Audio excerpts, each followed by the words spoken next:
नमस्कार मेरे प्यारे साथियों, स्वागत है आप सभी का एग्जाम कोडर कॉम्पिटिटिव किस करंट अफेयर की रफ्तार सीरीज में। और आज है 25 जुलाई।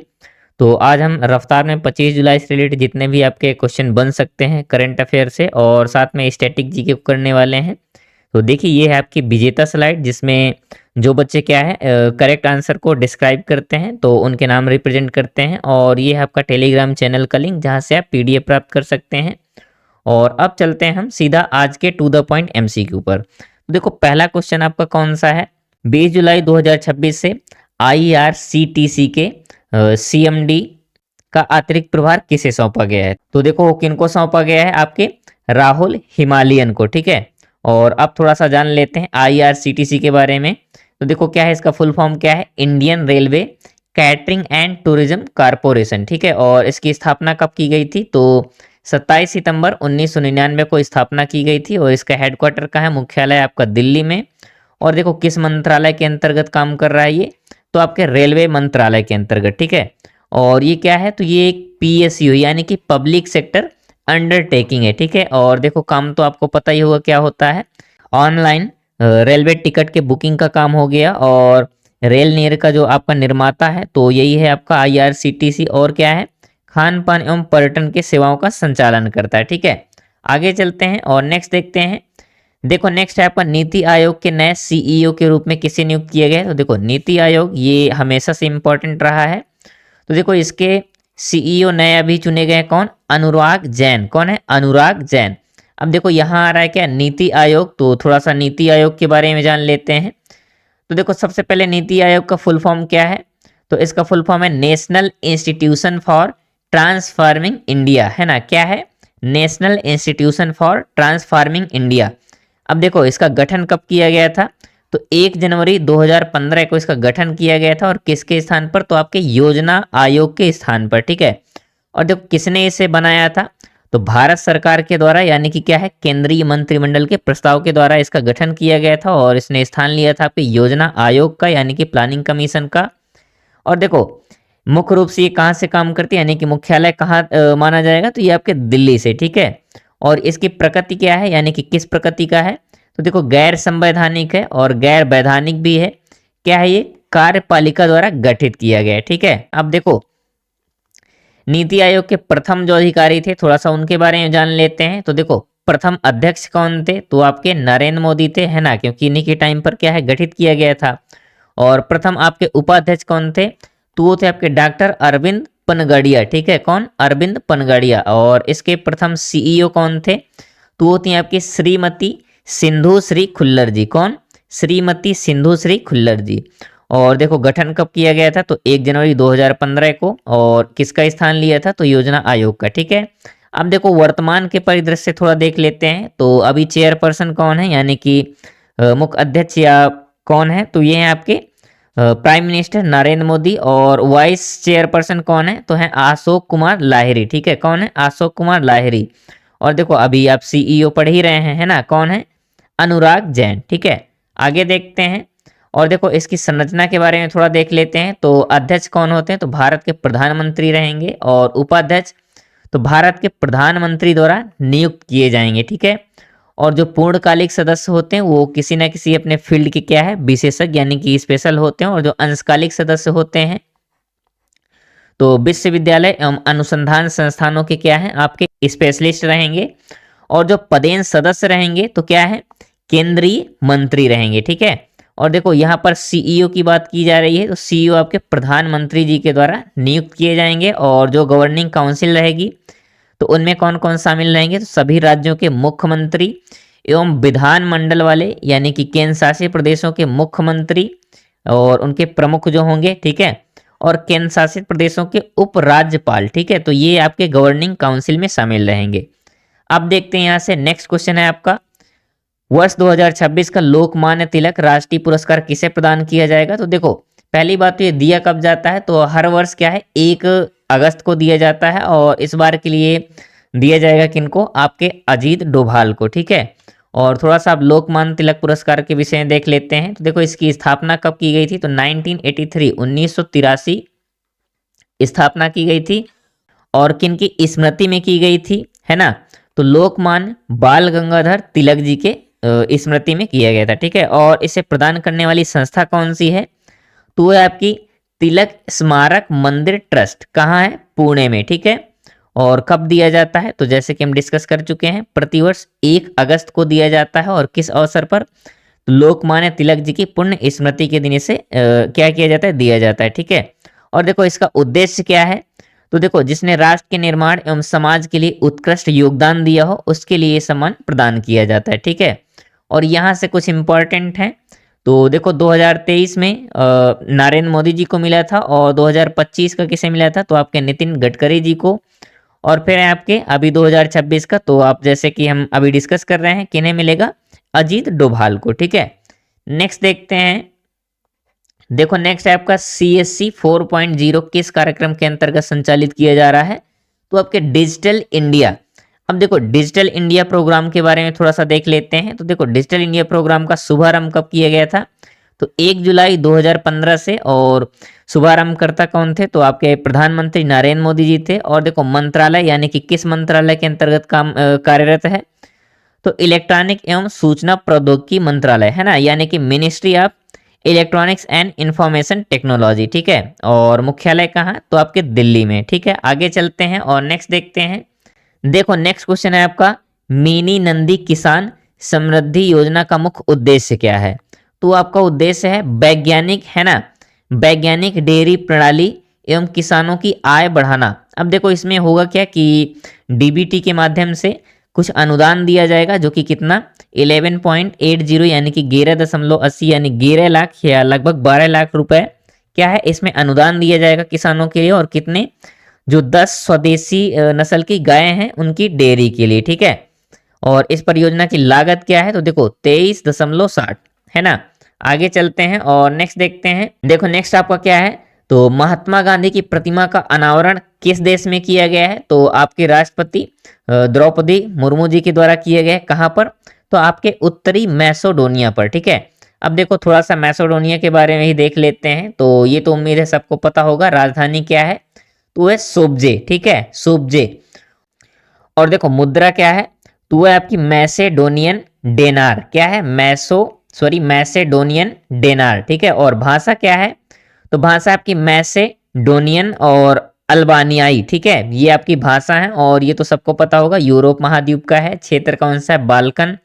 और देखो स्वतंत्रता दिवस के बारे में थोड़ा देख लेते हैं। तो जो आपका उत्तरी मैसेडोनिया है, तो 8 सितंबर 1991 को स्वतंत्र हुआ था। और स्वतंत्रता दिवस कब मनाते हैं यहाँ पर, तो 8 सितंबर को, ठीक है।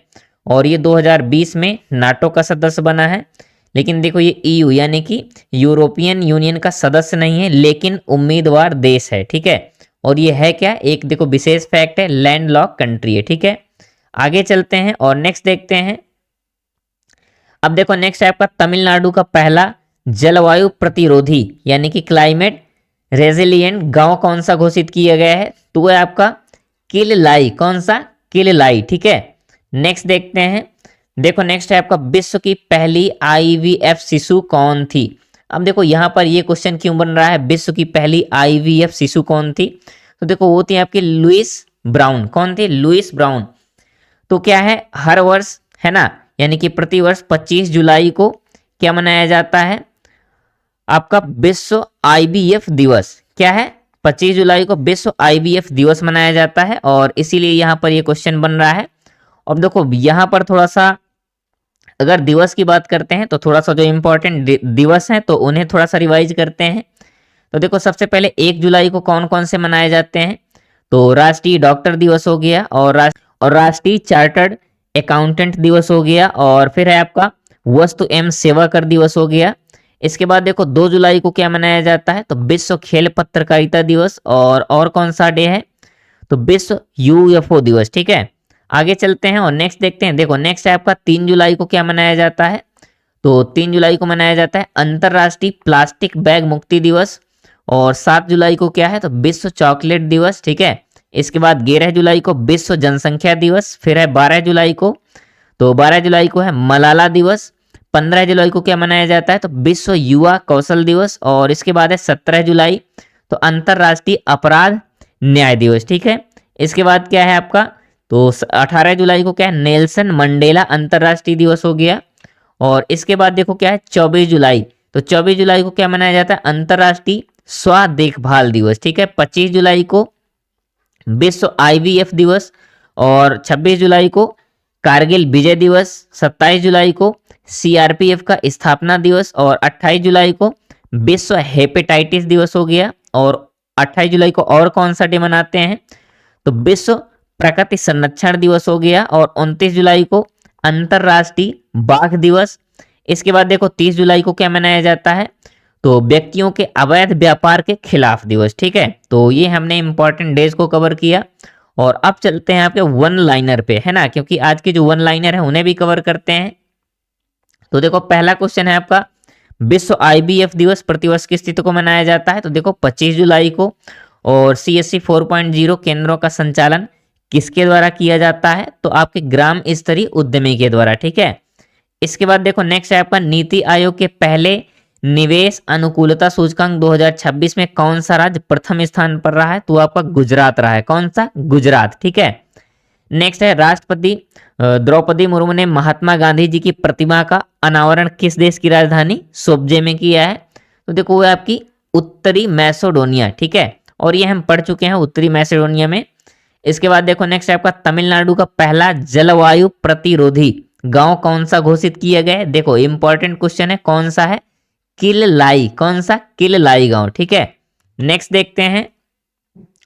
अब देखो नेक्स्ट क्वेश्चन है आपका, नीति आयोग के नए सीईओ के रूप में किस आईएएस अधिकारी की नियुक्ति की गई है, तो आपके अनुराग जैन। इंपॉर्टेंट है। ठीक है, आगे चलते हैं। देखो नेक्स्ट है, मिनी नंदी किसान समृद्धि योजना के तहत 10 स्वदेशी गायों की डेयरी इकाई के लिए अधिकतम कितनी अनुदान राशि प्रदान की जाएगी, तो आपकी 11.80 यानी कि 11,80,000 रुपए। ठीक है, नेक्स्ट है आपका, विश्व की पहली आईवीएफ शिशु का नाम क्या था, तो है आपकी लुइस ब्राउन। ठीक है, इसके बाद है 20 जुलाई 2026 से आईआरसीटीसी के सीएमडी का अतिरिक्त प्रभार किसे सौंपा गया है, तो है आपके राहुल हिमालयन। ठीक है, और नेक्स्ट क्वेश्चन है आपका, वर्ष 2026 का लोकमान्य तिलक राष्ट्रीय पुरस्कार किसे प्रदान किया जाएगा, तो आपके अजीत डोभाल को प्रदान किया जाएगा। ठीक है, और आप थोड़ा सा देखो, ये है आपके लिए एक्सप्लेनर, जिससे कि आप किसी भी आप पर्टिकुलर क्वेश्चन के न्यूज को इन डेप्थ में पढ़ सकते हैं। और अब चलते हैं, थोड़ा सा प्रीवियस क्लास का रिवीजन करते हैं रैपिड तरीके से। तो देखो पहला क्वेश्चन है, मुख्यमंत्री आयुष्मान आरोग्य योजना के पहले किस नाम से संचालित की जाती थी, तो ये आपके मुख्यमंत्री चिरंजीवी स्वास्थ्य बीमा योजना के नाम से संचालित की जाती थी। ठीक है, और ये राजस्थान की है। बाकी सारी चीजें हम प्रीवियस क्लास में कवर कर चुके हैं। ठीक है, नेक्स्ट है आपका, ऑपरेशन सदर्न रेडीनेस 26/2 का आयोजन भारत में कहाँ किया जाएगा, तो देखो आपके कोच्चि में किया जा रहा है। मेजबानी आपकी भारतीय नौसेना कर रही है, ये सब हम पहले ही कवर कर चुके हैं। और देखो नेक्स्ट है आपका, मध्य प्रदेश समान नागरिक संहिता यूसीसी विधेयक 2026 को मंजूरी देने वाला कौन सा राज्य बना है, तो आपका चौथा बना है। और पहला कौन सा था, उत्तराखंड, ये ऑलरेडी हम डिस्कस कर चुके हैं। नेक्स्ट है आपका, ग्रीन हाइड्रोजन उत्कृष्टता केंद्र की स्थापना कहाँ की जाएगी, तो आपके आईआईटी कानपुर में की जाएगी। आगे चलते हैं, देखो क्या है, भारत का पहला एआई आधारित पक्षी अभ्यारण्य कहाँ विकसित किया जाएगा, तो आपके थाड़े क्रीक फ्लेमिंगो अभ्यारण्य कहाँ पर, महाराष्ट्र में। ठीक है, आगे चलते हैं और नेक्स्ट देखते हैं। देखो नेक्स्ट है, हाल ही में ब्रिटेन का पहला कृत्रिम बुद्धिमत्ता यानी कि एआई मंत्री किसे नियुक्त किया गया है, तो आपके भारतीय मूल के हैं, कौन है, कनिष्क नारायण, और ये कहाँ से हैं, बिहार से हैं, याद रखिएगा। ठीक है, आगे चलते हैं। देखो नेक्स्ट है आपका, 15 वर्ष से कम आयु के बच्चों के लिए क्या है, सोशल मीडिया उपयोग कर राष्ट्रव्यापी प्रतिबंध लगाने वाला यूरोप का पहला देश कौन सा बना है, तो देखो यूरोप का पहला देश बना है आपका फ्रांस। और क्या है एज, 15 वर्ष से कम उम्र के बच्चों के लिए सोशल मीडिया क्या है, बैन किया है। ठीक है, नेक्स्ट है आपका, विश्व स्वास्थ्य संगठन यानी कि WHO के द्वारा स्व देखभाल को किससे सुदृढ़ रूप से जोड़ता है, तो आपके सार्वभौमिक स्वास्थ्य कवरेज से। ठीक है, और ये अब चलते हैं प्रीवियस क्लास के वन लाइनर पर। तो देखो पहला क्वेश्चन कौन सा है, भारत का पहला एआई आधारित पक्षी अभ्यारण्य किस अभ्यारण्य में विकसित किया जा रहा है, तो आपके थाड़े क्रीक फ्लेमिंगो अभ्यारण्य में। ठीक है, नेक्स्ट है देखो, मध्य प्रदेश द्वारा प्रस्तावित समान नागरिक संहिता का संवैधानिक आधार किस अनुच्छेद में निहित है, तो अनुच्छेद 44 में। ठीक है, नेक्स्ट है, आईआईटी कानपुर में स्थापित होने वाले ग्रीन हाइड्रोजन उत्कृष्टता केंद्र का नाम क्या है, तो है आपका ECO और GEN यानी कि ग्रीन हाइड्रोजन उत्कृष्टता केंद्र। ठीक है, नेक्स्ट है आपका ऑपरेशन सदर्न रेडीनेस 26/2 का आयोजन भारतीय नौसेना की किस कमान में किया जा रहा है? तो दक्षिणी नौसेना कमान में। ठीक है, और कहां पर? तो कोच्चि में। ठीक है, नेक्स्ट है ब्रिटेन के पहले कृत्रिम बुद्धिमत्ता मंत्री के रूप में किस भारतीय मूल के व्यक्ति को नियुक्त किए गए? तो आपके कनिष्क नारायण। कौन है? कनिष्क नारायण। आगे देखते हैं। अब देखो नेक्स्ट है आपका अंतरराष्ट्रीय स्व देखभाल दिवस प्रतिवर्ष किस तिथि को मनाया जाता है? ये कब मनाया जाता है? तो आपके 24 जुलाई को, है ना। नेक्स्ट देखते हैं ऑपरेशन सदर्न रेडीनेस 26/2 के दौरान भारतीय नौसेना वर्तमान में किस संयुक्त कार्यबल का नेतृत्व कर रही है? तो देखो संयुक्त कार्यबल 154 का नेतृत्व कर रही है। ठीक है, नेक्स्ट है आपका मुख्यमंत्री आयुष्मान आरोग्य योजना पहले किस नाम से संचालित की जाती थी? तो मुख्यमंत्री चिरंजीवी स्वास्थ्य बीमा योजना। ठीक है, और नेक्स्ट है आपका विश्व स्वास्थ्य संगठन स्व देखभाल को किस लक्ष्य को सुदृढ़ करने का महत्वपूर्ण माध्यम मानता है? तो आपके सार्वभौमिक और स्वास्थ्य कवरेज को। ठीक है, और लास्ट क्वेश्चन है 15 वर्ष से कम आयु के बच्चों के लिए सोशल मीडिया उपयोग पर राष्ट्रव्यापी आयु आधारित प्रतिबंध लगाने वाला यूरोप का पहला देश कौन सा बना है? तो है आपका फ्रांस। और ये रहा आज का SW क्वेश्चन, जिसका आंसर आपको क्या है कमेंट में देना है। और देखो इसके बारे में आप जितना बेहतरीन तरीके से डिस्क्राइब करेंगे तो उसी हिसाब से आप फर्स्ट और सेकंड या फिर थर्ड पोजीशन पर आएंगे। तो जो आपकी विजेता स्लाइड है वहां इस कमेंट करने वाले बच्चों का नाम क्या है डिस्क्लोज किया जाएगा, विद रिस्पेक्ट रिप्रेजेंट किया जाएगा। तो थैंक यू दोस्तों, उम्मीद है आप सभी को क्लास पसंद आई होगी। और अगर क्लास पसंद आई हो तो प्लीज़ लाइक कर दीजिएगा, और चैनल में अगर आप पहली बार हो तो प्लीज़ सब्सक्राइब कर लीजिए, क्योंकि देखो हम करंट अफेयर के साथ स्टैटिक जीके को एकदम ज़बरदस्त तरीके से लपेटने वाले हैं। तो आप करंट अफेयर और स्टैटिक जीके दोनों बेहतरीन कर सकते हैं। तो मिलते हैं नेक्स्ट क्लास में, तब तक के लिए जुड़े रहें एग्जाम कोडर कॉम्पिटिटिव के साथ। थैंक यू दोस्तों।